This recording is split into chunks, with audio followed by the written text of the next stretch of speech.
بسم اللہ الرحمن الرحیم الحمد للہ رب العالمین والصلاة والسلام علی سید المرسلین وعلی آلہ وصحبہ اجمعین ومن تبعہم بإحسان الی یوم الدین. اعوذ باللہ من الشیطان الرجیم. بسم اللہ الرحمن الرحیم. وَكَذَلِكَ جَعَلْنَاكُمْ أُمَّةً وَسَطًا لِتَكُونُوا شُهَدَاءَ عَلَى النَّاسِ وَيَكُونَ الرَّسُولُ عَلَيْكُمْ شَهِيدًا. وقال تعالی لَيْسَ كَمِثْلِهِ شَيْءٌ وَهُوَ السَّمِيعُ الْبَصِيرُ. محترم حاضرین، اہل سنت والجماعت کے عقیدے اور عقیدے کے سلسلے میں بعض قواعد کا ذکر جاری تھا، اور اس سلسلے میں ایک بہت اہم گفتگو اہل سنت والجماعت کا دوسرے اسلامی فرقوں کے درمیان اعتدال اور افضل ہونا، جسے عربی تعبیر وسطیت سے تعبیر کیا گیا، جو اللہ تبارک و تعالیٰ کے کلام وَكَذَلِكَ جَعَلْنَاكُمْ أُمَّةً وَسَطًا کے اندر مستعمل ہے وسط کا لفظ. وسط کا 3 معنی پچھلے درس میں بیان کیا گیا. معتدل، جو افراط و تفریط سے خالی ہو، اور انصاف کرنے والا، اور تیسرے افضل، بہتر، خیار جس کو عربی میں کہتے ہیں، پسندیدہ. ان تینوں اعتبار سے اہل سنت والجماعت کا عقیدہ سب سے بہتر ہے. جس طریقے سے دین اسلام دنیا کے تمام ادیان اور مذاہب میں سب سے معتدل، سب سے افضل اور بہتر ہے، ایسے ہی اسلام میں جتنے بھی فرقے پائے جاتے ہیں ان فرقوں کے درمیان اہل السنہ والجماعہ، اہل الحدیث، سلفی فکر، عقیدہ، منہج اور اعمال سب کے سب انتہائی اعتدال پر مشتمل ہیں، اور انصاف اور اعتدال کے تقاضوں کو پورا کرنے کی بنیاد پر یہ تمام لوگوں کے مناہج سے سب سے زیادہ بہتر ہے. اس سلسلے میں پچھلے درس میں ایک مثال عبادات کے سلسلے میں وسطیت اہل سنت گزر چکی، اور یہ بتایا گیا کہ اہل سنت والجماعت عبادات کے معاملے میں قرآن و حدیث کی نصوص کا التزام کرتے ہوئے سلف، صحابہ اور خیر القرون کا منہج اختیار کرتے ہوئے اعتدال کے راستے پر ہے. اس کے بالمقابل آپ دوسرے گروہوں کو دیکھیں گے، مسلمانوں میں کوئی افراط میں مبتلا ہے، کوئی تفریط میں ملوث ہے. آگے ہم بڑھتے ہیں کہ الاصل الثانی، اس سلسلے میں وسطیت اہل سنت کا مظاہرہ ایک دوسرے باب میں ہمیں اس طرح نظر آتا ہے، باب و اسماء اللہ تعالی و صفاتہ. اللہ تبارک و تعالیٰ کے اسماء اور اس کے صفات. اسماء اسم کی جمع، اللہ کے نام، اسماء حسنہ. صفات صفت کی جمع ہے، جو اردو میں بھی مستعمل ہے.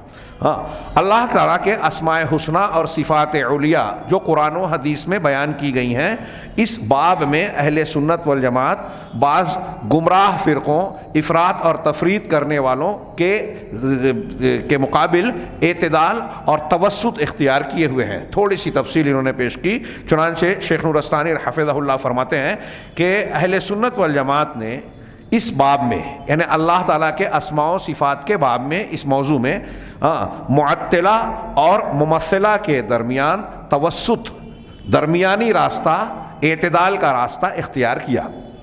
اس سے پہلے بار بار تذکرہ گزر چکا معطلہ اور ممثلہ. معطلہ ہم اردو میں عطلہ یا تعطیل جو بولتے ہیں، چھٹی کے دن کو تعطیل بولتے ہیں، آج تعطیل ہے. عطلہ مانے خالی ہونا، معطل کا معنی ہوگا وہ جو خالی قرار دے، عاری قرار دے. اللہ تبارک و تعالیٰ کو اسماء اور صفات سے جو لوگ عاری قرار دیتے ہیں کہ اللہ تعالیٰ کے اسماء نہیں ہیں، صفات نہیں ہیں، انکار کرتے ہیں، تو منکرین صفات، نفات صفات، ان کو نفات بھی کہا جاتا ہے، نفی سے انکار کرنے والے، نافی کی جمع نفات. تو نفات صفات کو معطلہ کہا جاتا ہے، یعنی وہ لوگ، وہ گروہ جو اللہ تبارک و تعالیٰ کو اسماء و صفات سے معطل اور خالی یعنی عاری قرار دیتے ہیں کہ اللہ تعالیٰ کے اسماء و صفات ہے نہیں، یا قرآن و حدیث میں جو ہیں ان کا انکار کرتے ہیں. اب ان میں الگ الگ قسمیں ہیں. کچھ لوگ بالکلیہ اللہ کے اسماء و صفات کا انکار کرتے ہیں، کچھ لوگ بعض صفات اور ناموں کا انکار کرتے ہیں، کچھ اسماء کو مانتے ہیں، صفات کا انکار کرتے ہیں. یہ سب معطلہ کی مختلف شکلوں میں داخل ہیں. تو ان کو معطلہ کہا جاتا ہے جو اللہ کی صفات کا انکار کرتے ہیں. ممثلہ جو اللہ تبارک و تعالیٰ کی مثال اور مثیل بیان کرتے ہیں، جو اللہ کے اسماء و صفات ہیں انہیں مانتے ہوئے مخلوق کو اللہ تبارک و تعالیٰ کی صفات کے مماثل قرار دیتے ہیں یا اللہ تبارک و تعالیٰ کو مخلوق کے مماثل قرار دیتے ہیں. یہ ممثلہ ہیں. ہاں یہ دونوں گمراہ فرقے ہیں. اور اگر کوئی شخص ان میں سے کوئی بھی راستہ اختیار کرتا ہے بہت غور سے تو وہ تکفیر کی شرائط اپنی جگہ، موانع کا اور شرائط کا لحاظ کرنے کے بعد عمومی طور پر یہ بات واضح ہے کہ اگر قرآن و حدیث میں اللہ تبارک و تعالیٰ کا کوئی نام آیا ہے، کوئی صفت وارد ہے، اور کوئی شخص انکار کرے، اسے نہ مانے، اس سے اللہ کو عاری قرار دے، تو یہ قرآن و حدیث کا انکار ہے، کفر ہے. اس لیے نعیم ابن محمد رحمہ اللہ اور بہت سارے سلف کے اقوال ہیں کہ جو اللہ تبارک و تعالیٰ کی قرآن و حدیث میں وارد اسماء یا صفات میں سے کسی چیز کا انکار کرے اس نے کفر کیا، اور جس نے اللہ تبارک و تعالیٰ کے اسماء و صفات میں سے کسی نام یا کسی صفت کو مخلوق کے کسی نام اور صفت سے یا اس کے مماثل قرار دیا تو اس نے بھی کفر کیا. آگے ہم پڑھتے ہیں تھوڑی سی وضاحت. شیخ کہتے ہیں کہ فالمعطلہ، معطلہ کون ہے؟ منہم، معطلہ کی اب قسمیں بتا رہے ہیں. منہم من ینکر الاسماء والصفات کالجہمیہ، ان میں کچھ ایسے ہیں جو اسماء اور صفات کا بالکلیہ انکار کرتے ہیں، جیسے جہمیہ. ایک شخص گزرا ہے جہم ابن صفوان، اس نے یہود سے تعلیم حاصل کی اور اپنے فکر و ذہن سے اس نے یہ فلسفہ گڑھا کہ اللہ تبارک و تعالیٰ کے ناموں کو اور اس کی صفات کو اگر ہم نے مانا، اس بات کیا، اگر ہم یہ کہتے ہیں کہ اللہ کے بہت سارے نام ہیں، بہت سارے صفات ہیں، تو تعدد اسماء اور تعدد صفات کا تقاضا یہ ہوگا کہ ہم تعدد الہ مانیں، یعنی کئی نام ماننے کا مطلب یہ ہوگا کئی اللہ ہے. ان کے دماغ میں یہ خناس آیا، حالانکہ یہ عقلی اعتبار سے بھی انتہائی غلط بات ہے. آپ ہم دنیا کا کوئی بھی انسان ہی کیا کوئی وجود ہو، کوئی بھی شخص ہو، اس کی ایک سے زیادہ صفات نہیں ہو سکتی کیا؟ حضرت ابراہیم علیہ السلام کا نام ابراہیم ہے، پھر قرآن نے ان کو حنیف کہا، مسلم کہا، امام للناس کہا، خلیل قرار دیا، اللہ نے ان کو خلیل بنایا، قانت کہا، شاکرا لانعمہ، شاکر کہا، اور بھی صفات سے متصف کیا. تو صفاتی نام ایک آدمی کے متعدد ہو سکتے ہیں. اب اگر کوئی کہے کہ حضرت ابراہیم علیہ السلام کا نام ابراہیم ہے اور قرآن نے ان کو امہ کہا، قانت کہا، تو کیا اس سے یہ مطلب ہوگا کہ قانت کہنے کا مطلب ہم دو حضرت ابراہیم کو مان رہے ہیں، ان کی شخصیت دو ہو گئی؟ ظاہر سی بات ہے کہ یہ غیر عقلی بات اور غیر حقیقی بات ہے. اور حقیقی فطری طور پر یہ سمجھ میں آتا ہے، یعنی اگر غور کریں تو یہ فطرتاً یا ایک موٹی عقل سے بھی ان کا یہ عقیدہ انتہائی بکواس اور غلط ہے. عقل اس کو مانتی ہی نہیں. اب اگر ان کی بات کو مان لیا جائے تھوڑی دیر کے لیے، سوچئے کہ کسی ایسی ذات کو آپ کہیں مانیں جس کا کوئی نام نہ ہو، جس کی کوئی صفت ہی نہ ہو، کوئی صفت. اگر آپ کو کوئی ایسی چیز کے بارے میں کوئی خبر دے جو آپ نے نہیں دیکھی، کہ ایک ایسا جانور پایا جاتا ہے پانی میں، خشکی میں، ہم نے نہیں دیکھی، تو اب پوچھا جائے گا کہ وہ جانور کیسا ہوتا ہے، تو جس نے دیکھا ہے وہ اس کی کچھ صفات بتاتا ہے کہ اس کی جسامت اتنی فٹ کی، اتنے انچ کی، اتنے میٹر کی، اتنی اونچی ہوتی ہے، اس کا چہرہ فلاں جانور کی طرح ہوتا ہے، اس کا رنگ ایسا ہوتا ہے، وغیرہ وغیرہ. یہ صفات بیان کرے گا. جیسے جیسے اس کی صفت ہم سنتے جائیں گے تو نہ دیکھنے کے باوجود اس کا ایک خاکہ ہمارے ذہن میں نقش ہوتا جائے گا، اس کی ایک تصوراتی تصویر بنتی جائے گی. جب آپ کسی چیز کا نقشہ کھینچتے ہیں کہ اس کا رنگ ایسا ہے، اونچائی اتنی ہے، لمبائی اتنی ہے، چوڑائی اتنی ہے، چہرہ ایسا ہے، دانت ایسے ہیں، بدن پر اس طرح کی کھال اور بال ہوتا ہے، یوں چلتا ہے، تو ایسے جیسے جیسے وہ چیزیں بیان کی جائے گی ویسے ویسے ہمارے دماغ میں اس کا نقشہ اور اس کی تصویر بنتی جائے گی. اگر کوئی یہ کہے کہ نہ وہ بڑا ہے، نہ چھوٹا ہے، نہ کسی رنگ کا ہے، نہ گیلا ہے، نہ سوکھا ہے، نہ خوبصورت ہے، نہ بدصورت ہے، نہ زندہ ہے، نہ مردہ ہے، اگر ایسا کہیں کہ نہ ایسا ہے، نہ ایسا ہے، نہ ایسا ہے، اس کا مطلب وہ ہے ہی نہیں. اگر آپ اللہ تبارک و تعالیٰ کی ذات کے بارے میں ایسا کہتے ہیں کہ نہ وہ اللہ تبارک و تعالیٰ خوبصورت ہے، نہ بدصورت ہے، نہ دیکھنے والا ہے، نہ اندھا ہے، نہ علم والا ہے، نہ جاہل ہے، نہ زندہ ہے، نہ مردہ ہے، نہ سننے والا ہے، نہ بہرا ہے، نہ بولنے کی صفت سے متصف ہے، نہ گونگا ہے. اگر اس طرح سے ہم ساری چیزوں میں انکار کرتے جائیں تو اس کا مطلب یہ ہوا کہ ہم یہ کہہ رہے ہیں کہ اللہ ہے ہی نہیں، اللہ کے وجود کا ہی انکار کر رہے ہیں.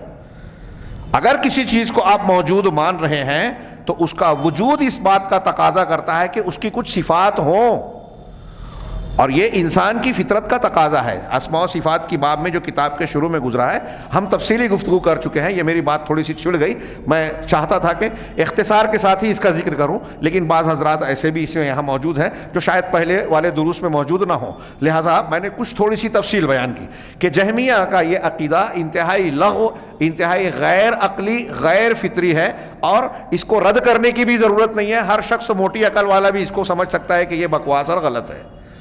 اور اللہ تبارک و تعالیٰ کے اسماء و صفات ہیں، قرآن مجید نے اس کا تعارف کیا ہے، اور یہ انسان کی فطرت کا تقاضا ہے کہ جب اپنے رب اور پروردگار کو مان رہا ہے تو اس کی عظمت، اس کی کبریائی اور اس کی جلال و عظمت کو جاننے سمجھنے کے لیے اس کے اسماء و صفات کا صحیح تصور اس کو دیا جائے. تصور نہیں بولنا چاہیے، صحیح عقیدہ اور علم دیا جائے، جتنا وہ سمجھ سکتا ہے اتنا دیا جائے. لہٰذا ہم دیکھتے ہیں کہ قرآن مجید نے جگہ جگہ اللہ تبارک و تعالیٰ کے ناموں کا ذکر کیا. آپ دیکھیے کہ قرآن کا کوئی صفحہ ایسا نہیں ملے گا کہ سیاق و سباق کے اعتبار سے ہر مضمون کے ساتھ میں اللہ تعالیٰ کے کچھ نام ہیں، کچھ صفات ہیں، ہاں اس کے متعلق کچھ نہ کچھ خبر دی گئی ہے. کیوں؟ یہ ہماری اور آپ کی ضرورت ہے. ہم اگر رب کو مانتے ہیں تو ضروری ہے کہ یہ جانیں کہ وہ کیسا ہے، تبھی اس کی عظمت و کبریائی، اس کا جلال، ہاں، اور اس کے متعلق جو صحیح عقیدہ اور تصور ہے، صحیح عقیدہ ہے، وہ ہمارے ذہن میں قائم ہوگا، ہمارا دل و دماغ اس کو قبول کرے گا، اور اس کے متعلق ہم صحیح رویہ اختیار کر سکیں گے جو ایمان کا مطلوب ہے. میں نے اس سے پہلے کہ دروس میں بہت تفصیل سے ذکر کیا کہ مولانا ابوالکلام آزاد نے ذکر کیا کہ دنیا کے بہت سارے قومیں اس سلسلے میں گمراہی کا شکار ہوئی، جیسے ہمارے ہندوستان میں یا مسلمانوں کی تاریخ میں یہ جہمیہ کا ہم تذکرہ کر رہے ہیں، اور ان کے علاوہ اس کے بعد اس کے متبعین کا. تو ایسے ہی کہا کہ ہندو مذہب میں بھی اسماء و صفات کا مسئلہ چھڑا، اور وہاں توحید کو یا اللہ تبارک و تعالیٰ کو جو ان کے عقیدے اور نام کے اعتبار سے تھا ماننے کا اس قدر شدید رویہ اختیار کیا گیا عقل کی بنیاد پر کہ ان کے یہاں کچھ لوگوں نے یہ کہا کہ اللہ کو اگر آپ مانتے ہیں، وہ جو بھی نام دیتے ہوں، اللہ کو آپ مانتے ہیں تو اس کو صحیح طریقے سے ماننے کا تقاضا یہ ہے کہ آپ اس کو کسی مخلوق کے جیسا نہ مانیں، مشابہت نہ دیں. بظاہر اللہ کی تنزیہ اور اس کو مشابہت اور مماثلت سے منزہ، پاک صاف قرار دینے مقصد تھا، بظاہر مقصد اچھا ہے، لیکن ان کے یہاں اس تنزیہ میں، اللہ کو پاک بیان کرنے میں کہ کسی کے جیسا وہ نہیں ہے، اتنی شدت اختیار کی، غلو اور افراط اختیار کیا گیا کہ مولانا آزاد لکھتے ہیں کہ ہندو مذہب کے جو ابتدائی دور کے علماء تھے ان لوگوں نے یہاں تک کہا کہ اللہ کے بارے میں لفظ وہ بھی استعمال نہ کیا جائے.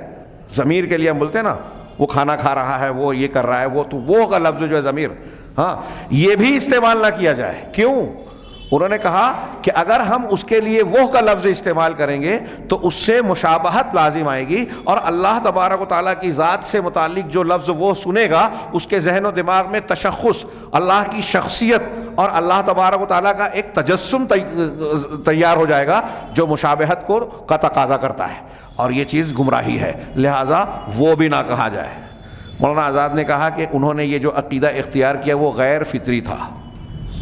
انسان کی فطرت جب مانتی ہے کہ اس کا رب ہے، پالنہار ہے، تو وہ چاہتا ہے کہ جانے کہ وہ پالنہار کیسا ہے. اس کا جواب اسے نہیں ملے گا تو اس کی فطرت میں اضطراب، بے چینی رہے گی، ایک تڑپ اور پیاس رہے گی. اس پیاس کو اللہ تبارک و تعالیٰ کے اسماء اور صفات کا صحیح علم جو ہے بجھا سکتا ہے. لیکن جب آپ نے وہ راستہ ہی بند کر دیا کہ اللہ تعالیٰ کے اسماء و صفات ہے ہی نہیں، تو اب اس پیاس کو کون سی چیز بجھائے گی؟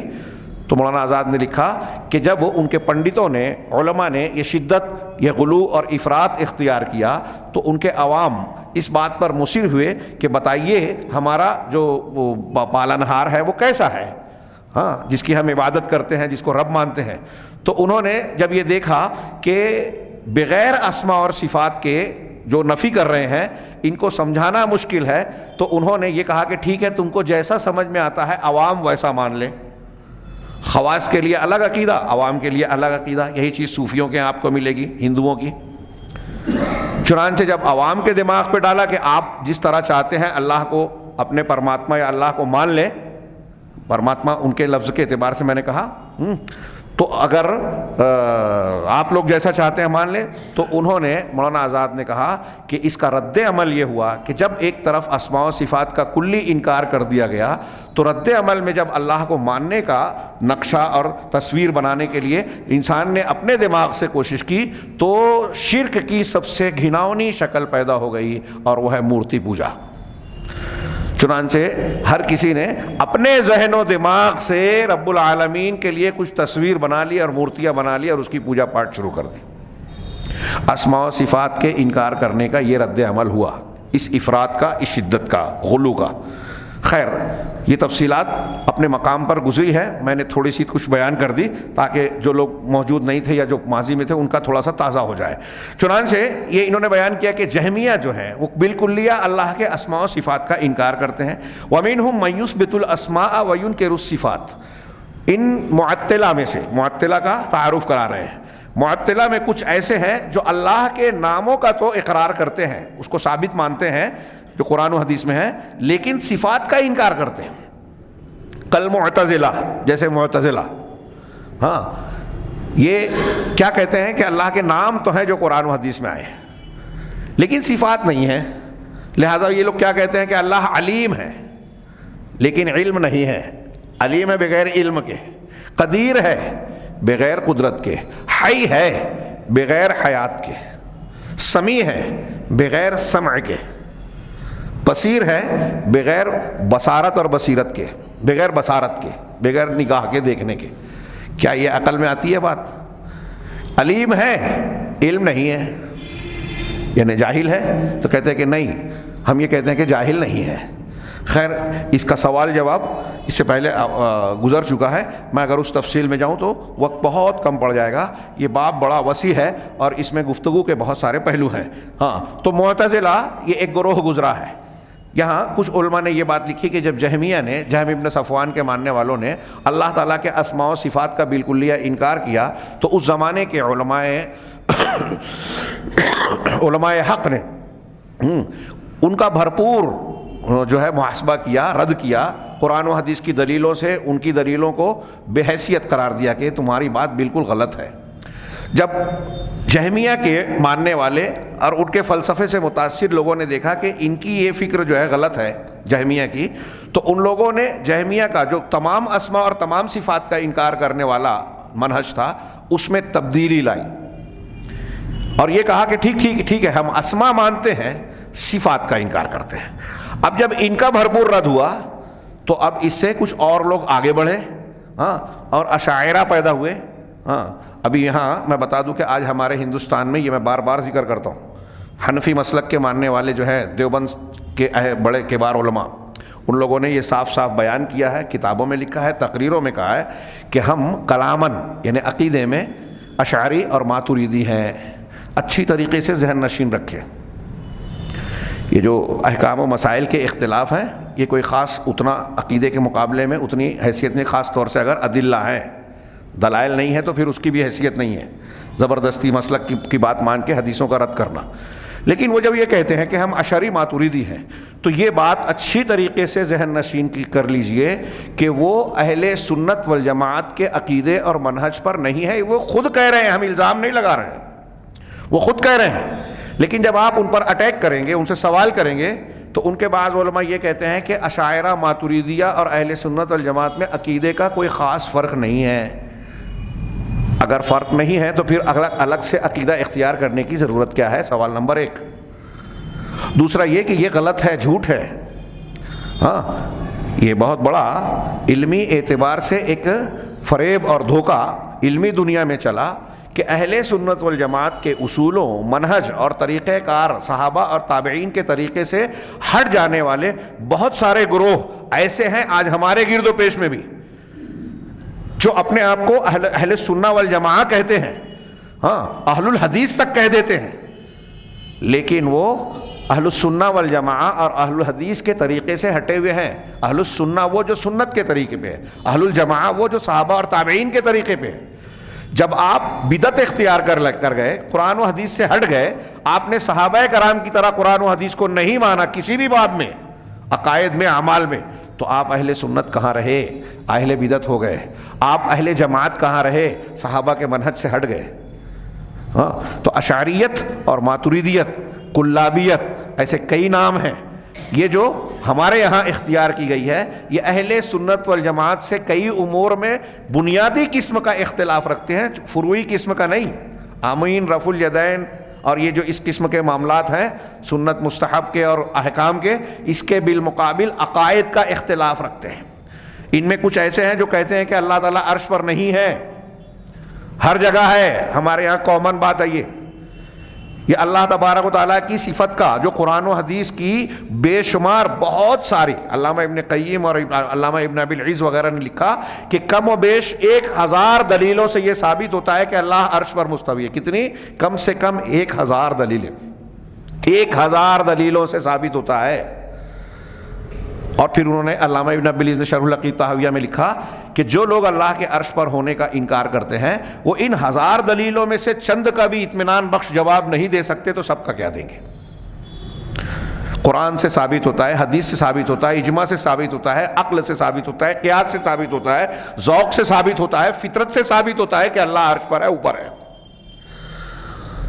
آپ عقیدے کی کتابوں میں دیکھیے، ہاں، کتاب العلو، علامہ ذہبی نے ایک مستقل کتاب لکھ دی۔ یہ علو، عرش پر مستوی ہونا اور نہ ہونا، یہ اہل سنت اور اہل بدعت کے درمیان معرکۃ الآراء بحث ہے، اور اس ایک بحث میں جب آپ تفصیل جانیں گے تو اللہ کے اسماء و صفات کے باب میں بہت سارے امور آپ کے کلیئر ہو جائیں گے، واضح ہو جائیں گے، اہل سنت کا طریقہ اور اہل بدعت کا طریقہ۔ بہرحال یہاں میں عرض یہ کر رہا تھا کہ معتزلہ نے ناموں کو مانا، صفات کا انکار کیا۔ اب جب ان کا بھرپور رد ہوا تو اشاعرہ آئے، انہوں نے کہا کہ اللہ تبارک و تعالیٰ کی 7 صفات علمیہ، ہاں 7 صفات کو انہوں نے مانا، اسماء اور صفات کو، ہاں، قدرت، ارادہ، سمع، بصر، حیات، علم، ہاں، اس طرح 7 صفات کو مانا اور بقیہ تمام اسماء اور صفات کی تعویل کر کے انہی 7 کی طرف لوٹا دیا۔ جیسے اللہ کا ہاتھ ہے تو کہتے کہ ہاتھ جو بتایا گیا ہاتھ نہیں ہے، اس سے مراد قدرت ہے۔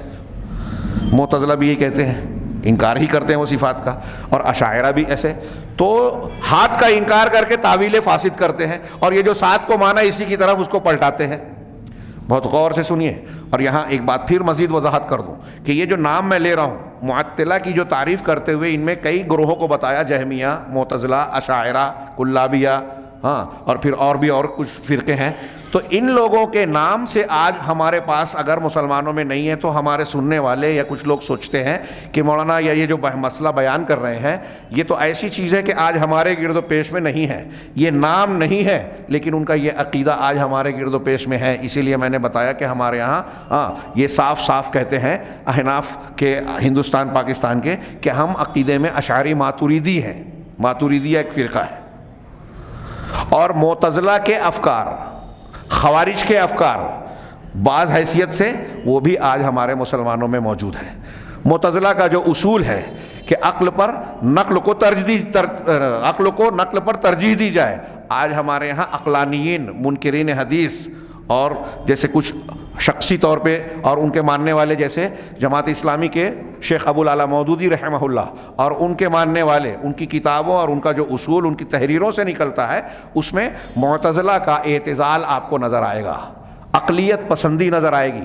عقلیت پسندی کی بنیاد پر اصولوں کو روند دیا اور اصولوں کو روند کر قرآن و حدیث پر اعتراض کیا، اس کی تعویل کی، غلط تعویل کی، ایسی تعویل جو صحابہ اور تابعین کے طریقے سے ہٹی ہوئی ہے۔ یہ ساری چیزیں حضرات گرامی میں جو بیان کر رہا ہوں یہ اس بات کی علامت ہے کہ جو لوگ کسی بھی طرح سے اہل سنت والجماعت کے ان اصولوں سے ہٹ گئے وہ کہیں نہ کہیں گمراہی کا شکار ہو گئے۔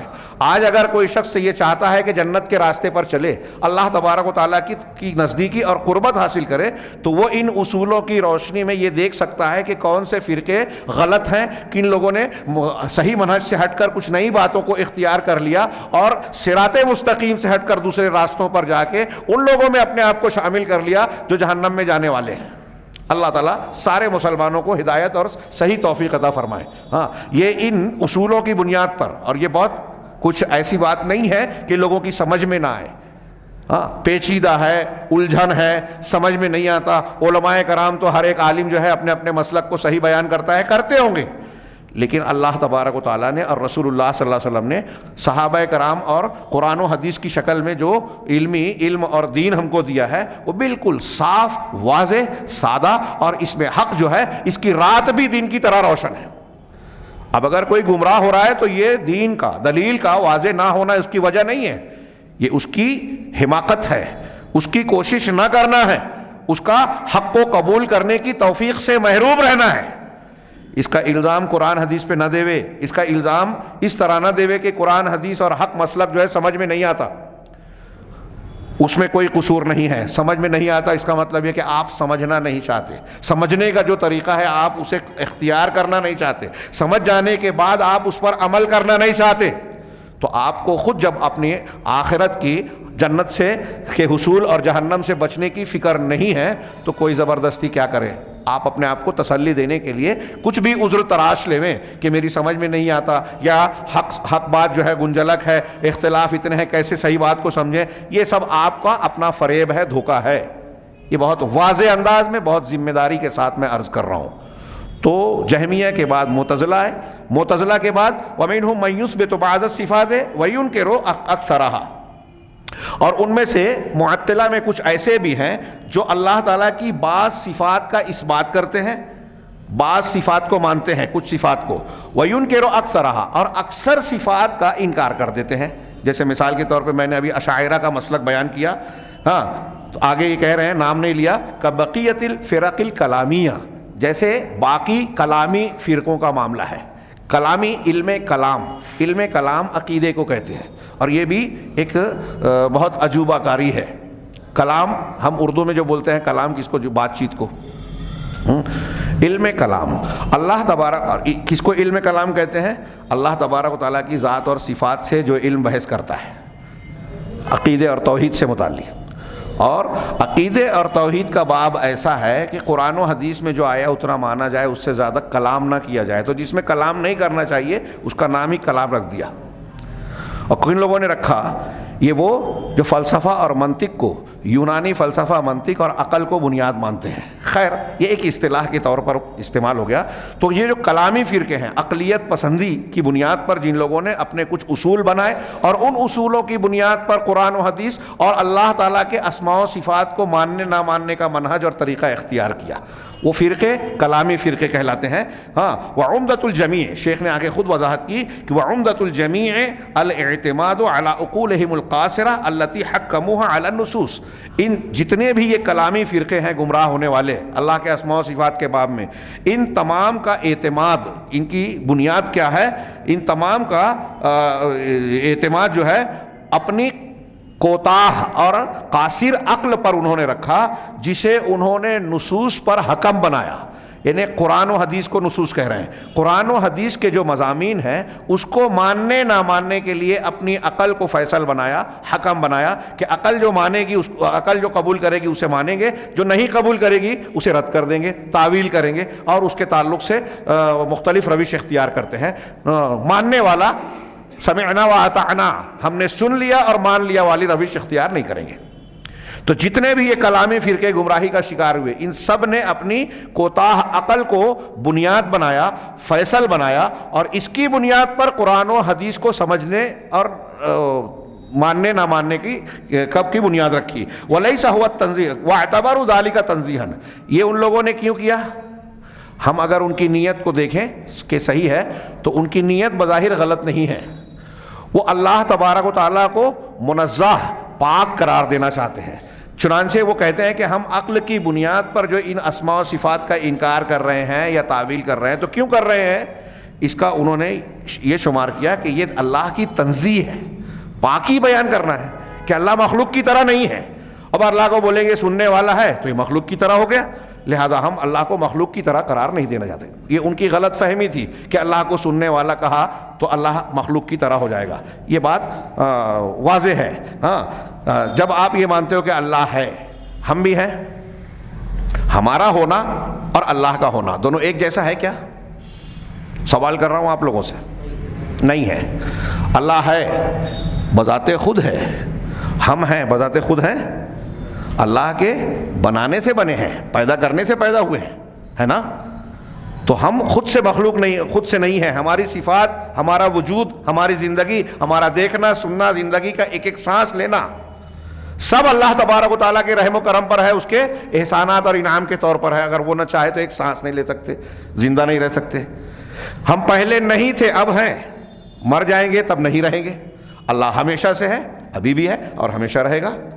اللہ تعالیٰ ہے تو اس کی تمام صفات ذاتی ہے، کسی کی دی ہوئی نہیں ہے. اللہ تعالیٰ کی صفات جتنی بھی ہیں زندگی کے تمام کامل و مکمل ہے، کسی میں کوئی کمی نہیں ہے.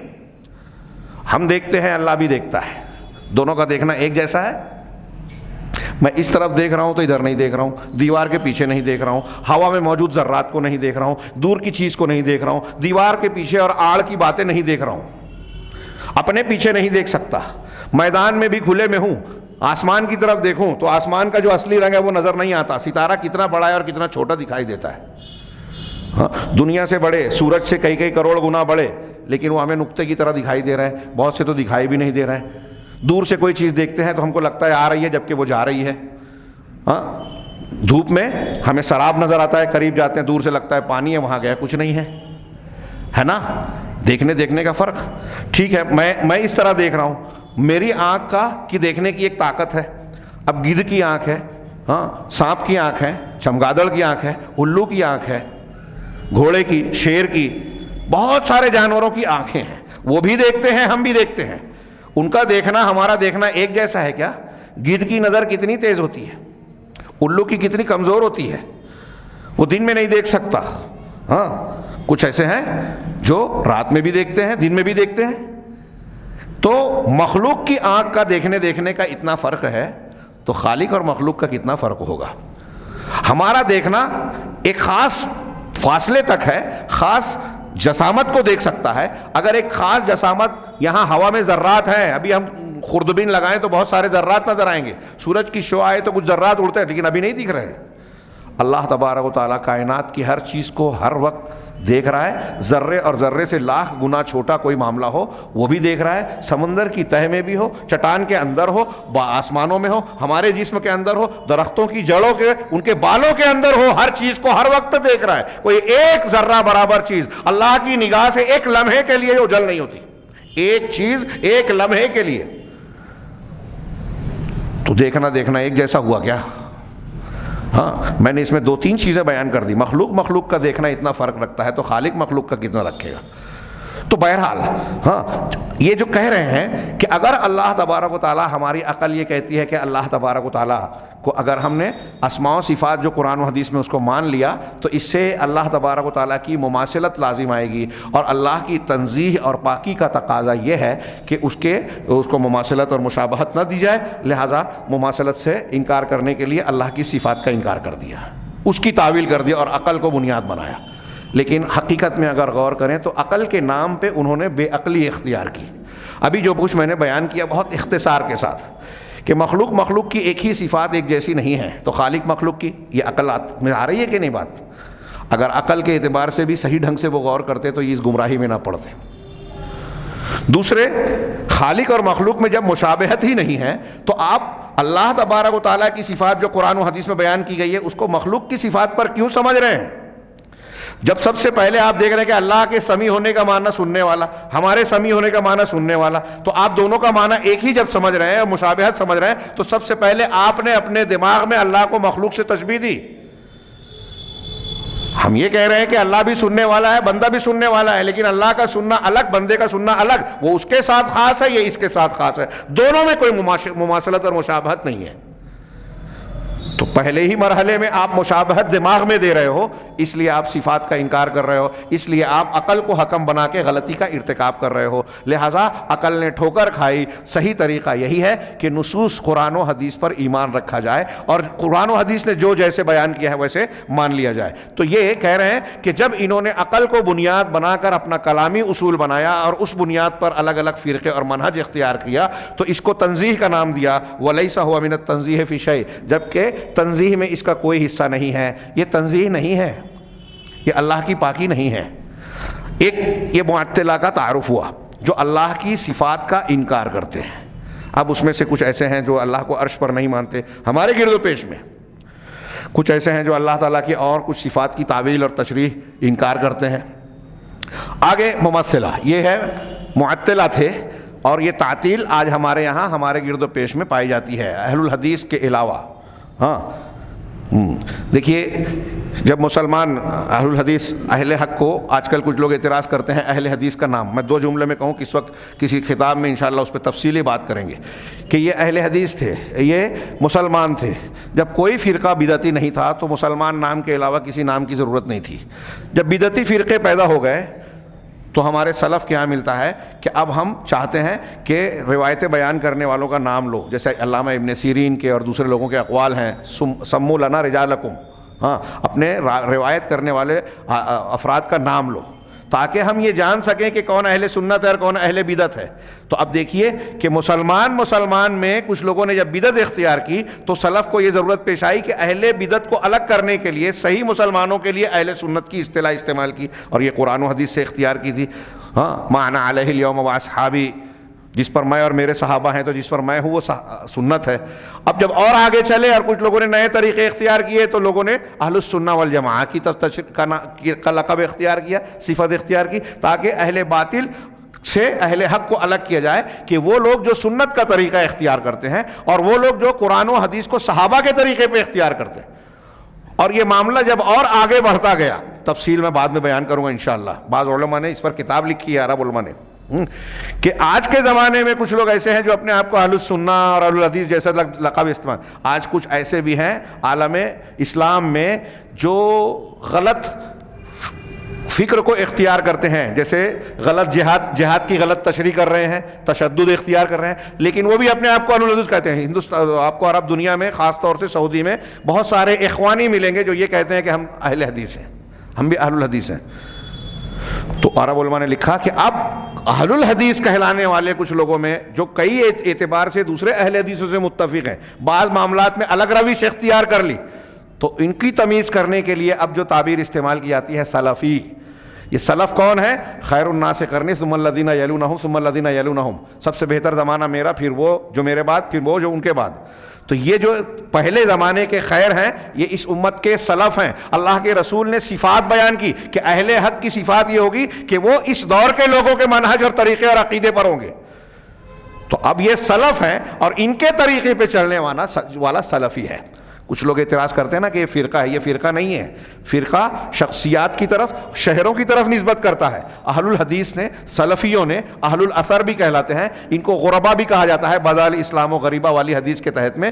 ان لوگوں نے قرآن و حدیث میں جو اللہ کے رسول صلی اللہ علیہ وسلم نے جن صفات کو اختیار کرنے یا اہل حق کی جن صفات جو پہچان بتائی ہے اس پہچان کو اختیار کیا ہے جو صفات کی شکل میں ہے. نیا طریقہ کوئی اختیار نہیں کیا جس کی بنیاد پر کہیں کہ یہ فرقہ بن گیا.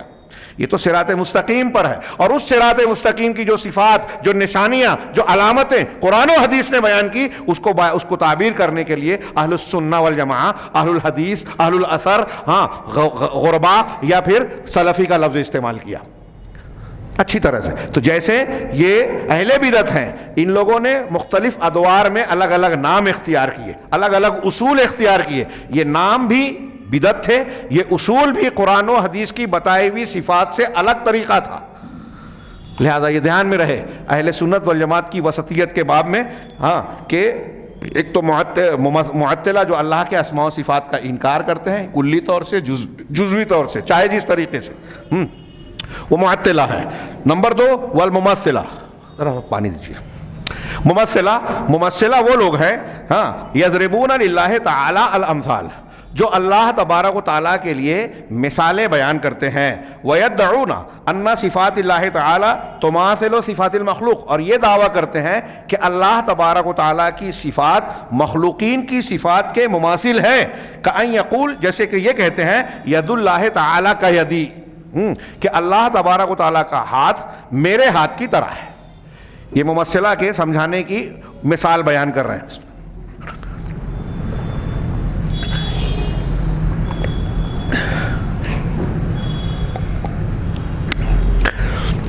کہ اللہ تعالیٰ کی جو صفات ہیں ید اللہ مبسوطتان، جیسے قرآن کی ایک آیت میں نے پڑھی کہ اللہ کے دونوں ہاتھ کھلے ہوئے ہیں.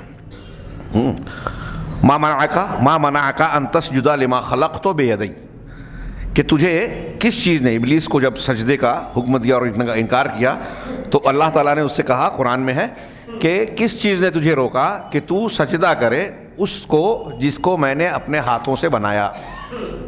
اب یہ ہاتھ کا لفظ اللہ کے لیے استعمال ہوا. ہاں یہ جو معطلہ ہے یہ انکار کرتے ہیں، کچھ کہتے ہیں کہ نہیں ہاتھ ہے ہی نہیں اللہ کو، اگر ہاتھ بولیں گے تو جسم لازم آئے گا اور تجسم جائز نہیں ہے. ہاں، اور کچھ لوگوں نے کہا کہ نہیں، ہاتھ کا مطلب یہاں نعمت ہے، قدرت ہے، ہاتھ مراد نہیں ہے. اب پوچھا گیا کہ جب دو ہاتھ کا ذکر ہے یا دا ہو تو ایک کا معنی نعمت، ایک کا معنی قدرت. عجیب بات ہے. اگر یہ کہا جائے کہ ابلیس سے جب اللہ نے یہ کہا کہ جس کو میں نے ہاتھوں سے بنایا تو نے اس کو سجدہ کیوں نہیں کیا، کس چیز نے روکا، تو ابلیس، اگر ان کا عقیدہ صحیح ہوتا، جہمیہ کا، معتزلہ کا، ہاں اشاعرہ کا، تو ابلیس یہ جواب دیتا نا کہ تو نے آدم کو اپنی، ہاتھ کا معنی یہ لوگ قدرت کہتے ہیں، تو آدم علیہ السلام کو اگر اپنی قدرت سے پیدا کیا ہے تو ابلیس کہتا کہ مجھے کس کی قدرت سے پیدا کیا ہے. اللہ تعالیٰ نے ہی ابلیس کو بھی پیدا کیا تھا نا. تو ابلیس یہ جواب دے سکتا تھا نا، اگر معتزلہ جہمیہ کی بات مان لی جائے کہ اللہ کے ہاتھ کا مطلب ہے اللہ کی قدرت، اور اللہ ابلیس سے کہہ رہا ہے کہ میں نے جس کو اپنی قدرت سے پیدا کیا، تو ابلیس پوچھتا نا کہ مجھے بھی تو نے اپنی قدرت سے ہی پیدا کیا. آسمان زمین پیڑ پودے کائنات کی ہر چیز کو، ہر انسان کو تو اللہ نے اپنی قدرت سے پیدا کیا، تو اس میں آدم علیہ السلام کی خصوصیت کیا رہ گئی جو کہہ رہا ہے قرآن ما منعک ان تسجد لما خلقت بیدی. اس سے پتہ چلا کہ حضرت آدم کو ہاتھ سے پیدا کرنے کا جو تذکرہ کیا وہ ایک خاص معاملہ ہے، دوسرے اس سے متصف نہیں ہیں، دوسروں کو ویسے نہیں پیدا کیا جیسے آدم کو بنایا ہے نا. یہ کلیئر ہو رہا ہے. خیر، یہ تو جوابات ہوئے. تو ان لوگوں نے ہاتھ کا انکار کیا. اب یہ ممثلہ ہے، وہ معطلہ ہے. ممثلہ کیا کرتے ہیں کہ قرآن میں ہاتھ آیا ہے تو اب کہہ رہے ہیں کہ دیکھو قرآن میں، حدیث میں اللہ کے ہاتھ کا ذکر ہے نا، تو اب اللہ کا ہاتھ ویسا ہی ہے جیسے ہمارا ہاتھ ہے. انا للہ و انا الیہ راجعون. وہ بھی کفر، یہ بھی کفر اگر کوئی اختیار کر رہا ہے. ہاں، وسمع اللہ تعالیٰ کا سمعی، اسی طرح وہ کہتے ہیں کہ اللہ تعالیٰ کا سننا یا اللہ کا کان ویسے ہی ہے جیسے ہمارا سننا اور ہمارا کان ہے. تعالی اللہ تعالی اما یقولون علوا کبیرا، وہ جو یہ کہہ رہے ہیں اللہ تبارک و تعالیٰ اس سے بہت بلند ہے. یہاں انہوں نے ممثلہ کی صرف اتنی ایک شکل پیش کی جو اللہ کی تمثیل بیان کرتے ہیں، مثال بیان کرتے ہیں. کیا بیان کیا کہ جو قرآن و حدیث میں اللہ کی صفات ہیں، ہاں، ان صفات کو مخلوق کی صفات کے مماثل قرار دیتے ہیں، اور دو تین مثالیں دی. یہاں ایک اور پہلو ہے تمثیل کا جو یہاں بیان نہیں کیا، اس سے پہلے شاید انہوں نے بیان کیا ہے اور دوسرے مقامات پر ہے تفصیل، کہ اللہ تعالیٰ کی کچھ صفات اور نام جو ہیں، کچھ لوگ مسلمانوں میں مسلمان کہلانے والے بظاہر، کچھ لوگ بعض انسانوں یا بعض مخلوق میں وہ صفات مانتے ہیں اور الوہیت اور ربوبیت کی صفات مانتے ہیں. الوہیت اور ربوبیت کی صفات مانتے ہیں بہت غور سے. اور یہی دنیا کے جتنے مشرک ہیں یہ سب کرتے ہیں. جتنے شرک کرنے والے ہیں وہ اپنے، جن کو اللہ تبارک و تعالیٰ کا حق دے رہے ہیں معبود باطل کو، وہ ہندو، عیسائی، یہودی، جین، دوسرے جو وہ تو ہیں ہی ہیں، مسلمانوں میں بھی جو مشرک ہیں، جو اولیاء صالحین اور انبیاء کرام علیہم الصلاۃ والسلام کے اندر تدبیر کائنات اور تصرف کائنات کا کوئی اختیار مانتے ہیں، وہ بھی اللہ کی صفات کو مخلوق میں مان رہے ہیں. ابھی میں نے بتایا تھا کرناٹک کے سفر میں چنا گیری ہم لوگ گئے تھے. ہاں، وہاں جو بھی کچھ قرآن و حدیث کے ماننے والے کچھ لوگ ان سے بات چیت ہوئی تو انہوں نے بتایا کہ ایک روز پہلے دیوبندی اور بریلیوں میں بحث ہوئی. وہ کلپ دو الگ الگ تھی، ایک ہی 3 گھنٹے سے اوپر تھی. تو اس میں جتنا سنایا تھا اس میں دیوبندی عالم نے بریلوی عالم کی کتاب سے عبارت پڑھی کہ شیخ عبد القادر جیلانی کو مختار اور کائنات کی تدبیر کرنے والا اور یہ وہ کئی ایسی چیزیں بیان کی. تو کہا یہ تم مانتے ہو؟ کہا ہاں. کہا قرآن سے دلیل؟ کہا قرآن سے دلیل دیں گے. اب قرآن سے کیا دلیل دی انہوں نے؟ یدبر الامر. ہاں، اللہ تعالیٰ کائنات کی تدبیر کرتا ہے اور یہ تدبیر فرشتوں کو دیتا ہے کہ فرشتے یہ کریں، جیسے بارش برسانا اور یہ کرنا اور وہ کرنا، ان کو جو کام سونپے ہیں. تو کہا جب فرشتوں کو اللہ یہ طاقت دے سکتا ہے تو غوث پاک کو کیوں نہیں دے سکتا؟ انا للہ و انا الیہ راجعون. یہ دلیل ہے. کہ ان کو دے سکتا ہے تو ان کو کیوں نہیں دے سکتا؟ ہاں، اور اگر فرشتوں کو دیا تو کیا فرشتے تدبیر کائنات میں اللہ تعالیٰ کے شریک ہو گئے؟ اگر آپ اور ہم، ایک کسان جو ہے زمین میں بیج بوتا ہے اور فصل اگتی ہے تو پیدا کرنے میں اللہ تعالیٰ کا شریک ہو گیا؟ ایک پروسیجر بتایا، ایک قدرت دی آپ کو، اللہ کی توفیق اور قدرت دینے کی وجہ سے آپ چیز کر رہے ہیں۔ فرشتوں کو اللہ نے قدرت دی، طاقت دی، اور فرشتے اللہ کے حکم سے کر رہے ہیں، ان کو کوئی اختیار نہیں ہے۔ یفعلون ما یؤمرون، قرآن نے بتایا کہ وہ وہی کرتے ہیں جس کا انہیں حکم دیا گیا ہے۔ ایسے ہی انبیاء کرام علیہ السلام کو بعض موقعوں پر اللہ تعالیٰ نے معجزات دیے۔ حضرت عیسیٰ علیہ السلام قم باذن اللہ کہتے تھے، تو کس کا مطلب یہ کہ حضرت عیسیٰ علیہ السلام کے اندر مردے کو زندہ کرنے والی اللہ کی صفت آ گئی؟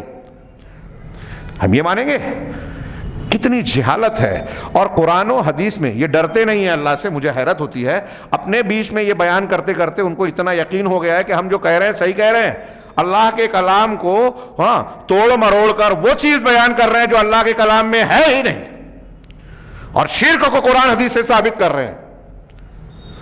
اس درس کے ذریعے سے اگر ان تک بات پہنچے تو میں بیان کرنا چاہتا ہوں کہ یہ جو معجزات ہیں، فرشتوں کو اللہ تعالیٰ نے جو کاموں پر مامور کیا ہے، موکلین ہے جن کو اللہ نے سپرد کیا ہے، یہ اس بات کی دلیل نہیں ہے کہ ان کے اندر اللہ تعالیٰ کی صفات ہے، وہ تدبیر کائنات کی طاقت، قدرت یا اختیار رکھتے ہیں۔ اگر ایسا ہے تو کائنات کی کوئی مخلوق نہیں ہے جس کو اللہ تبارک و تعالیٰ نے کوئی نہ کوئی قدرت نہیں دی ہے۔ آپ اور ہم کئی کام کر سکتے ہیں کہ نہیں کر سکتے؟ کھانا کھاتے ہیں روز، ہاں، وظیفہ زوجیت مرد ہے، عورت مرد سے اپنے حقوق ادا کرتے ہیں اور بہت سارے کام کرتے ہیں جس سے اللہ تعالیٰ اولاد دیتا ہے۔ تو کیا اولاد کو پیدا کرنے والے ہم ہو گئے؟ تو پھر وہی ہندوؤں کا عقیدہ ماننا پڑے گا۔ میں نے بتایا تھا ایک مرتبہ ایک ہندو سے گفتگو ہوئی کہ آپ کس کی پوجا کرتے ہو اور کیوں کرتے ہو؟ لمبی چوڑی گفتگو ہوئی تھی ٹرین میں، تو اس نے کہا کہ میں تو ماں باپ کو پوجا نہیں مانتا ہوں۔ میں نے کہا مطلب؟ کہا میں ان کے ذریعے سے ان سے پیدا ہوا ہوں، اس لیے ان کو مانتا ہوں کہ ان کی پوجا ہونی چاہیے۔ تو میں نے اس سے سوال کیا کہ آپ کی شادی ہوئی؟ بہرحال وہ تفصیل جانے دیجئے۔ میں نے کہا اگر آپ کی شادی ہو جائے، آپ کی بیوی آ جائے، تو کیا آپ کے اندر اور آپ کی بیوی کے اندر یہ طاقت ہے کہ جب چاہے بیٹا پیدا ہو جائے، جب چاہے بیٹی پیدا ہو جائے، جب چاہے دونوں پیدا نہ ہو؟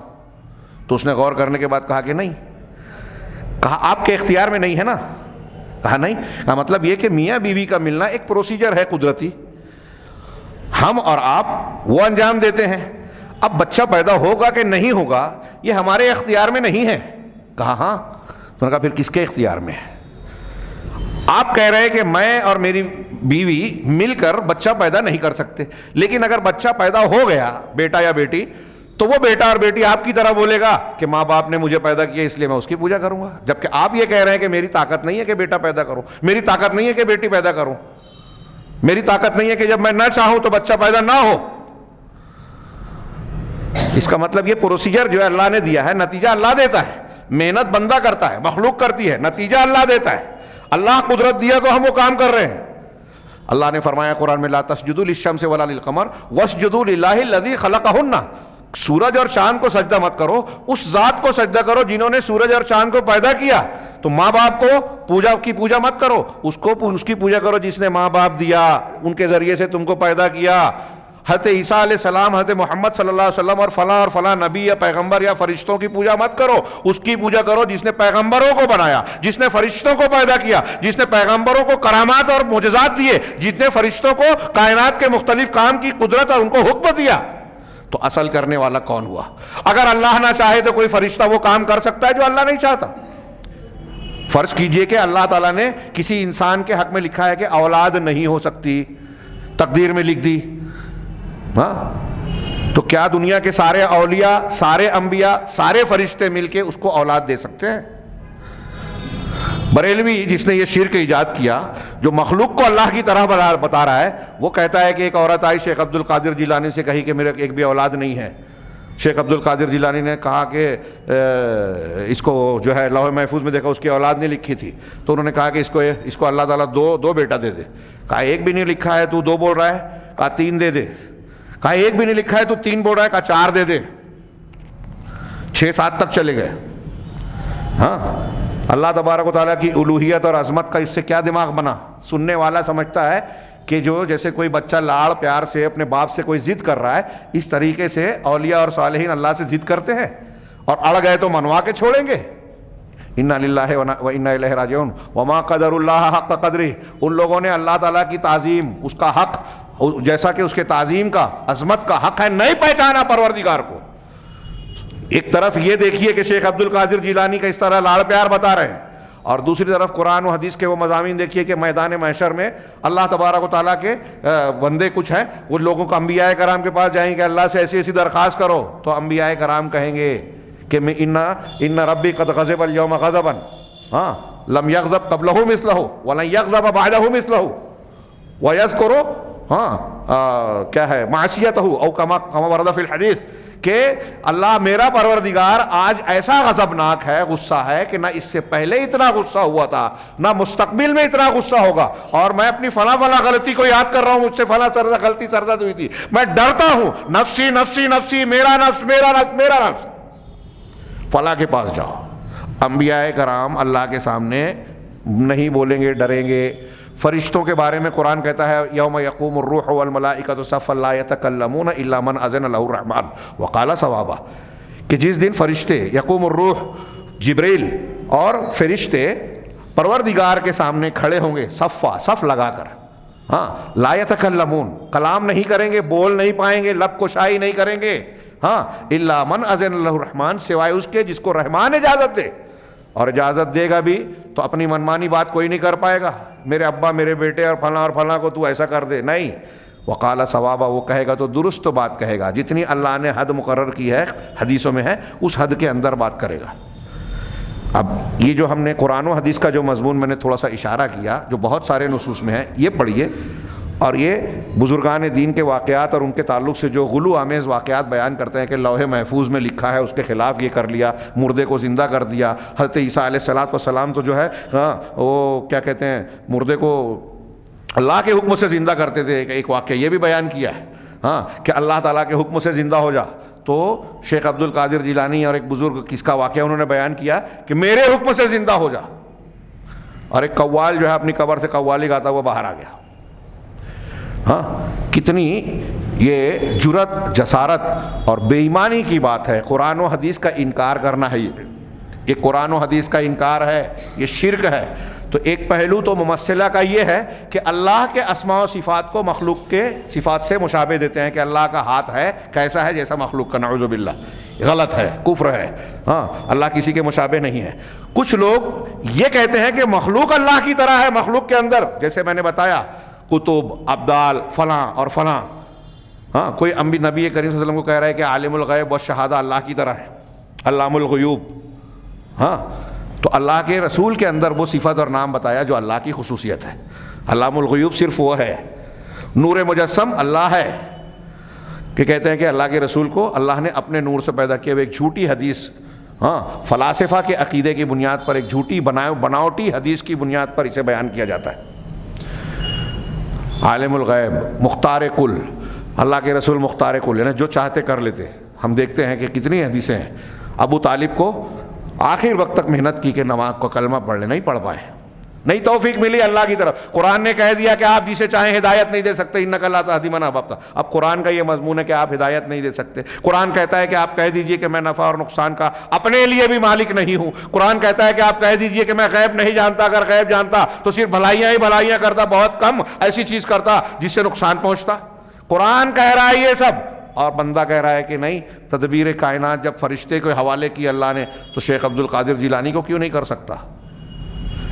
آپ کی عقل مانے، بکواس قیاس مانے، یا قرآن و حدیث مانے؟ اور اگر فرشتوں کو کوئی اگر اللہ نے کام دیا ہے تو کیا فرشتوں کو جو کام دیا بارش برسانے کا، روح نکالنے کا، اس کی وجہ سے فرشتوں کے اندر اللہ کی خصوصیت آ گئی، اللہ کا اختیار آ گیا، وہ اللہ کے برابر ہو گئے؟ کیا اللہ کی طرح ان کو بھی ہم پکار سکتے ہیں؟ کیا ہم یہ کہیں کہ اے فرشتے فلاں اولاد دے دے، اے فرشتے فلاں بارش والے فرشتے بارش برسا دے، یہ بولنا جائز ہوگا؟ فرشتے کو کہیں گے بارش برسا تو وہ برسا سکتا ہے کیا؟ کوئی مانتا ہے دنیا میں؟ نہیں۔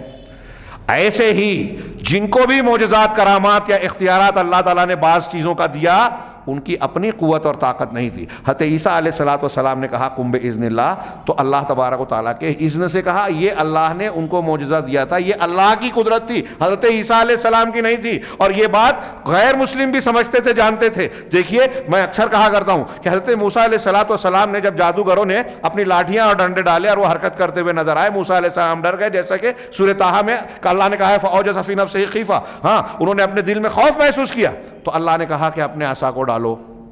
جب انہوں نے عصا ڈالا، وہ اژدہے کی شکل اختیار کیا، ان کی لاٹھی ڈنڈوں کو نگل لیا.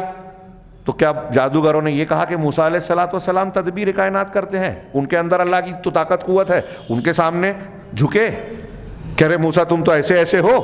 جی نہیں. انہوں نے کیا جواب دیا؟ قرآن نے کئی جگہ پر نقل کیا.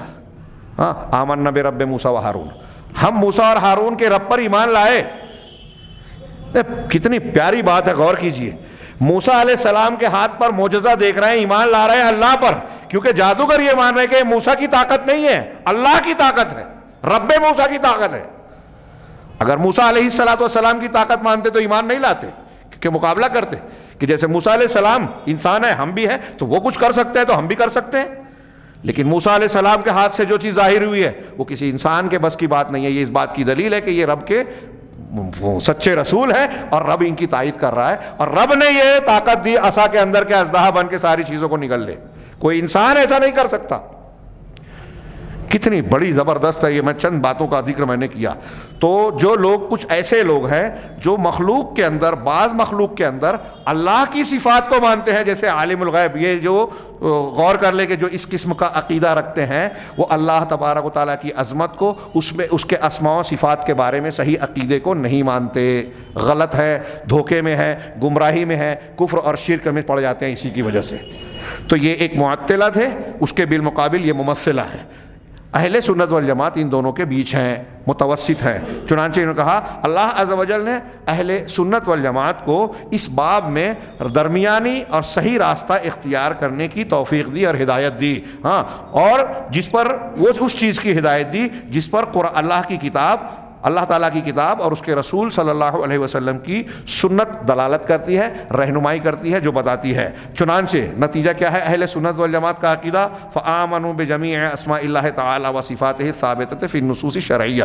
چنانچہ نصوص شرعیہ میں اللہ تبارک و تعالیٰ کے اسماء اور صفات جو بھی ثابت ہیں، نصوص شرعیہ قرآن میں، حدیث میں جو بھی اللہ تعالیٰ کے اسماء اور صفات ثابت ہیں، ان سب پر اہل سنت والجماعت نے ایمان لایا. ہاں، فیصفون اللہ تعالی بما وصف بہ نفسہ. چنانچہ اہل سنت اللہ کی وہ صفات بیان کرتے ہیں جو اللہ تعالیٰ نے خود اپنی ذات کریمہ کی صفات بیان کی، اپنے نفس کو جس صفات سے متصف بیان فرمایا. وبما وصف بہ اعرف الخلق بہ رسولہ محمد بن عبد اللہ صلی اللہ علیہ وسلم. اور ان چیزوں کے ذریعے سے اہل سنت اللہ کی صفات بیان کرتے ہیں جو مخلوق میں سب سے زیادہ اس کو جاننے والا. مخلوق میں اللہ کی معرفت سب سے زیادہ کس کو ہوگی؟ نبی کی. اور نبی میں جناب محمد رسول اللہ صلی اللہ علیہ وسلم، انبیاء میں. ہاں، تو نبی کریم صلی اللہ علیہ وسلم اللہ کے بارے میں سب سے زیادہ جاننے والے، سب سے فصیح کلام والے، سب سے سچی بات کہنے والے. لہذا اللہ کے رسول نے جو بیان کیا نہ اس سے زیادہ مانیں گے نہ اس سے کم. تو اہل سنت والجماعت نے جو قرآن میں ہے اور جو کچھ صفات اس کے رسول نے، جو اعرف الخلق، مخلوق میں اللہ کو سب سے زیادہ جاننے والے، معرفت رکھنے والے ہیں، محمد ابن عبداللہ صلی اللہ علیہ وسلم. ہاں، انہوں نے جن چیزوں سے اللہ کو متصف کیا ان کو مانتے ہیں اہل سنت والجماعت. من غیر تعطیل، بغیر تعطیل کے. قرآن و حدیث میں جو صفات ہیں اس کی تعطیل نہیں کرتے، یعنی انکار نہیں کرتے، جو ابھی معطلہ کا مسلک گزرا. ولا تعویل، اور بغیر کسی تعویل کے کہ نہیں اس کا یہ مطلب نہیں، وہ مطلب ہے، اور وہ مطلب نہیں، یہ مطلب ہے. ہاں، ومن غیر تکییف، اور بغیر کیفیت کے کہ اللہ تبارک و تعالیٰ کی صفات اور ناموں کا جو قرآن میں ذکر ہے ہم اس کو مانتے تو ہیں لیکن کیفیت بیان نہیں کرتے. بہت اچھی طرح دماغ میں رکھیے گا، قرآن و حدیث میں اللہ کے اسماء و صفات جو ہیں اس کا معنی وہی ہم مانتے ہیں جو عربی زبان میں ہے، معنی مانتے ہیں، کیفیت کو نہیں جانتے. اس سے جو میں بیان کر رہا ہوں نا، اس سے کچھ فرقے دھوکہ دیتے ہیں اہل سنت والجماعت کے بارے میں. جیسے شیخ حسن البنا جو اخوان المسلمین کے بانی ہیں اور ان کے ماننے والے، یہ لوگ کہتے ہیں کہ اہل سنت والجماعت کا عقیدہ اسماء و صفات کے باب میں تفویض کا ہے. تفویض کسے کہتے ہیں؟ سپرد کرنا، حوالے کرنا۔ کیا مطلب ہے اس کا؟ وہ کہتے ہیں کہ قرآن و حدیث میں جو اسماء اور صفات آئے ہیں، اللہ سننے والا ہے، دیکھنے والا ہے، اللہ کا ہاتھ ہے، وغیرہ وغیرہ، جو بھی اسماء و صفات ثابت ہیں، ان صفات کو کہتے ہیں کہ قرآن و حدیث میں ہے تو ہم مانتے ہیں، لیکن اس کا مطلب کیا ہے، معنی کیا ہے، ہم نہیں جانتے، اللہ کے حوالے کرتے ہیں۔ یہ ہے تفویض۔ امام احمد بن حنبل کہتے ہیں کہ جو لوگ انکار کرتے ہیں، تعویل کرتے ہیں، تفویض کرنا اس سے بھی برا ہے۔ اور اہل سنت والجماعت کا عقیدہ تفویض فی المعنی نہیں ہے۔ اللہ تعالیٰ کے اسماء، بہت اچھی طرح دماغ میں رکھیے کہ اللہ تعالیٰ کے جو اسماء و صفات قرآن و حدیث میں ہے، اس کے بارے میں ہم یہ نہیں کہتے کہ اس کا معنی ہمیں معلوم نہیں ہے، اللہ جانتا ہے، اس کے حوالے کیا نہیں، اس کا معنی ہمیں معلوم ہے لیکن اس کی کیفیت ہمیں نامعلوم ہے، کیفیت کو اللہ کے حوالے کرتے ہیں۔ یہ دماغ میں اچھی طرح رکھیے، کیفیت کی تفویض کرنے کو تفویض نہیں کہیں گے، جیسا کہ شیخ حسن البنا اور دوسرے کچھ لوگ اہل سنت کی طرف یہ عقیدہ منسوب کرتے ہیں، اور ان کا یہی عقیدہ ہے کہ اللہ کے اسماء و صفات کے باب میں وہ تفویض اختیار کرتے ہیں۔ یہ بدعت ہے، اہل سنت کے منہج سے ہٹے ہوئے ہیں، یہ غلط طریقہ ہے۔ اور یہ ایسے چند اصول ہمارے یہاں، میں وہی حیرت کرتا ہوں ہمارے ان نوجوانوں پر جو بعض لوگوں کی کچھ چیزوں کو دیکھ کر متاثر ہو کے ان کے پیچھے چلے جاتے ہیں، کسی تنظیم سے جڑ جاتے ہیں۔ ہاں، منہجیت اور عقیدے کی اہمیت کیا ہے لوگ سمجھنے کے لیے تیار ہی نہیں ہیں۔ آپ عقیدہ اور منہج دیکھ کر کسی کا ساتھ دینا اور کسی کا ساتھ چھوڑنا، یہ اصول بنائیے، یہ قرآن و حدیث کا دیا ہوا اصول ہے۔ کسی کی کوئی چیز چمکدار نظر آ رہی ہے، اچھل کود نظر آ رہی ہے، ٹی وی چینل پر وہ دعویٰ کر رہے ہیں کہ ہم مسلمانوں کے فلاں فلاں مسئلے پر بحث کرتے ہیں، اور اس کے مقابلے میں جو ہے اہل حق کو دور کرنے کے لیے وہ علماء اور اہل حق کی توہین کرتے ہیں۔ ارے کب تک نماز کی بات کرتے رہو گے؟ کب تک حیض و نفاس کے مسائل بیان کرو گے؟ کب تک جو ہے تقوی کی بات کرتے رہو گے؟ کب تک توحید کی بات کرتے رہو گے؟ جب تک آخری مومن بندہ منہج صحیح پر قائم ہے قیامت تک، تب تک یہ باتیں ہوتی رہے گی، کیونکہ یہی چیزیں مسلمانوں کو، حالات کتنے بھی بدل جائیں، موبائل، انٹرنیٹ کا اور اس سے بھی آگے کا کوئی زمانہ اگر آ جائے تو حالات بدلنے سے انسان کے مسائل نہیں بدلیں گے۔ انسان کی تعمیر، اس کو صحیح زندگی گزارنے کے لیے جو چیزیں قرآن و حدیث نے بیان کی ہے، امام مالک نے کہا تھا کہ لن يصلح آخر هذه الامه الا بما صلح به اولها، کہ اس امت کا آخری حصہ بھی اسی چیز سے سدھرے گا، اسی چیز سے ترقی کرے گا جس چیز سے اس کا پہلا حصہ سدھرا تھا۔ پہلا حصہ یعنی صحابہ کرام کا کس چیز سے سدھرا تھا؟ قرآن حدیث سے، توحید اور اتباع سنت سے۔ تو جس چیز سے وہ سدھرا تھا اسی چیز سے آج بھی سدھار ہوگا۔ ہمارے نوجوان دماغ میں گھسا لے، کوئی نئی چیز اگر آپ چاہتے ہیں تو نئی چیز دین نہیں ہوگی۔ کہ آج کے حالات کے حساب سے مولوی تو پرانی باتیں کرتے ہیں۔ ہماری طاقت کا راز، ہماری روحانیت، روحانی قوت اللہ کی مدد سے جڑی ہے، اور اس کا راز یہی توحید، قرآن حدیث، اتباع سنت، ارکان ایمان اور ارکان اسلام سے جڑا ہوا ہے۔ آپ اس سے ہٹ کے کوئی نئی بات کرنے لگے تو انہی کی بنیاد پر ہم کوئی بھی نئے سے نیا مسئلہ ہے اس کا حل کریں گے۔ خیر، تھوڑی سی بات پھیل گئی۔ اس کو میں عرض کر رہا تھا کہ اہل سنت والجماعت اللہ کے اسماء و صفات کو بغیر تعطیل کے، بغیر تعویل کے، جو قرآن و حدیث میں آئی ہیں مانتے ہیں، اور بغیر اس کی کیفیت بیان کیے ہوئے۔ جیسے امام مالک رحمہ اللہ کا قول پیچھے گزر چکا، وہ ان سے کسی نے پوچھا، جب انہوں نے بیان کیا کہ رحمان عرش پر مستوی ہے، قرآن کہتا ہے، تو ایک مجلس میں سے ایک شخص نے پوچھا کیف استویٰ، کیسے مستوی ہے، کیفا، یہ کیفیت پوچھنے کے لیے پوچھا اس نے۔ تو امام مالک نے کیا جواب دیا؟ الاستواء معلوم والکیف مجہول والایمان بہ واجب والسؤال عنہ بدعہ۔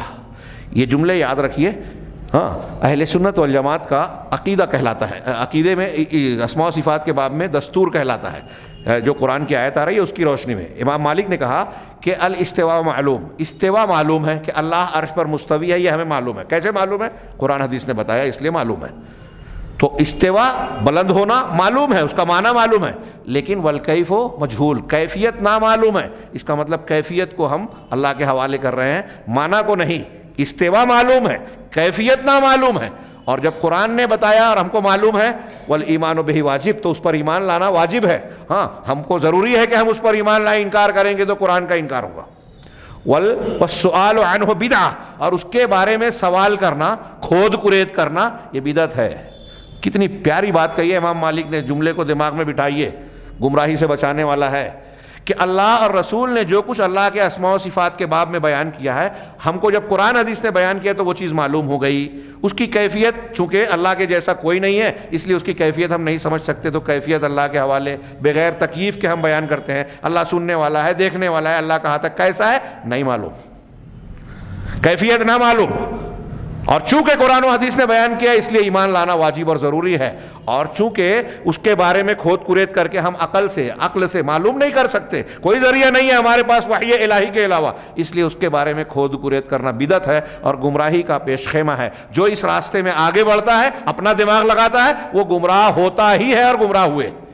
آخری جملے ہیں وَيُؤْمِنُونَ، اور اہل سنت ایمان رکھتے ہیں اس بات پر کہ بِأَنَّهَا صِفَاتٌ حَقِيقِيَّةٌ تَلِيقُ بِجَلَالِ اللَّهِ تَعَالَى، کہ اللہ تعالیٰ کے جو اسماء و صفات قرآن و حدیث میں ہیں ہم اس کو مانتے ہیں کس طریقے سے یہ بیان کیا، اور پھر یہ یقین رکھتے ہیں کہ یہ جتنے بھی اسماء و صفات ہیں یہ صفات حقیقیہ ہیں جو اللہ تعالیٰ کے لائق ہے، اللہ تعالیٰ کے شایان شان ہیں، اس کی شان کے مطابق جیسے ہیں ہم اس کو مانتے ہیں کہ اللہ ویسا ہی ہے، کیفیت ہمیں نہیں معلوم.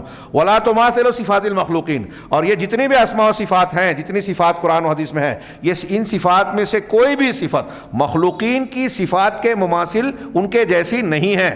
اور یہ بات جو اہل سنت والجماعت اختیار کرتے ہیں کس بنیاد پر اختیار کرتے ہیں؟ عملاً بقولہ تعالیٰ، اللہ تعالیٰ کے اس فرمان پر عمل کرتے ہوئے جو سورہ شورى کی مشہور آیت ہے لیس کمثلہ شیء وہو السمیع البصیر. اہل علم نے بیان کیا کہ یہ قرآن کی آیت اسماء و صفات کے باب میں اہل سنت والجماعت کا دستور ہے. لیس کمثلہ شیء، اللہ کے مثل اس کے جیسا کوئی نہیں ہے، کچھ نہیں ہے، اس کے مثل کچھ نہیں ہے. یہ ایک پہلو ہوا. اور دوسرے ہی کہا وَهُوَ السَّمِيعُ الْبَصِيرُ، اور وہ سننے والا اور دیکھنے والا ہے. اب اس آیت کے دو ٹکڑے کو لیجئے. اللہ تبارک و تعالیٰ کے مماثل کوئی نہیں ہے.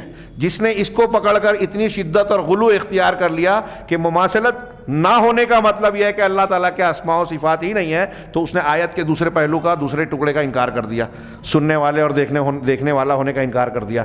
اور جس نے سمیع اور بصیر ہونے کو پکڑ لیا کہ اس آیت میں اللہ نے آگے کہا کہ سننے والا دیکھنے والا ہے، اس کو پکڑ کر اس میں شدت اختیار کر لی تو اس نے مماثلت والے جملے کا انکار کر دیا. اس نے اللہ کو کی صفات کو مانا تو مخلوقین سے مشابہت دے دی. دونوں فرقے گمراہ ہوئے. اہل سنت والجماعت نے دونوں ٹکڑوں کو لیا. اللہ کے جیسا کوئی نہیں، کوئی نہیں، اور وہ سننے والا دیکھنے والا ہے. ہم بھی سنتے دیکھتے ہیں، مخلوق میں بہت ساری مخلوقات ہیں جو سنتے دیکھتے ہیں، لیکن کسی کا سننا دیکھنا، کسی کا سمیع اور بصیر ہونا اللہ کے سمیع و بصیر ہونے جیسا نہیں ہے، اور اللہ کا سمیع و بصیر ہونا مخلوق میں سے کسی کے سمیع و بصیر ہونے جیسا نہیں ہے. یہ اللہ کے لیے اللہ کی صفات خاص ہیں، مخلوق کے لیے مخلوق کی صفات خاص ہیں. تو اللہ تعالیٰ اپنے اسماء و صفات کے ساتھ متصف ہے جو قرآن و حدیث میں بیان کیے، لیکن اس کے جیسا کوئی نہیں. اہل سنت والجماعت نے دونوں کو ملا کر اختیار کیا. یہ بیچ کا راستہ، اعتدال کا راستہ، اور اس بنیاد پر سب سے افضل راستہ اہل سنت نے اختیار کیا. اور اس بیچ اور اعتدال والے راستے سے جو آگے بڑھا، جو پیچھے ہٹا، دونوں گمراہ ہوئے. وہ معطلہ اور ممثلہ ہے. اللہ تعالی ہمیں خیر کی توفیق عطا فرمائے، صحیح عقیدہ سمجھنے اور اس کے مطابق زندگی گزارنے کی توفیق دے. وآخر دعوانا ان الحمد للہ رب العالمین، والسلام علی نبینا محمد.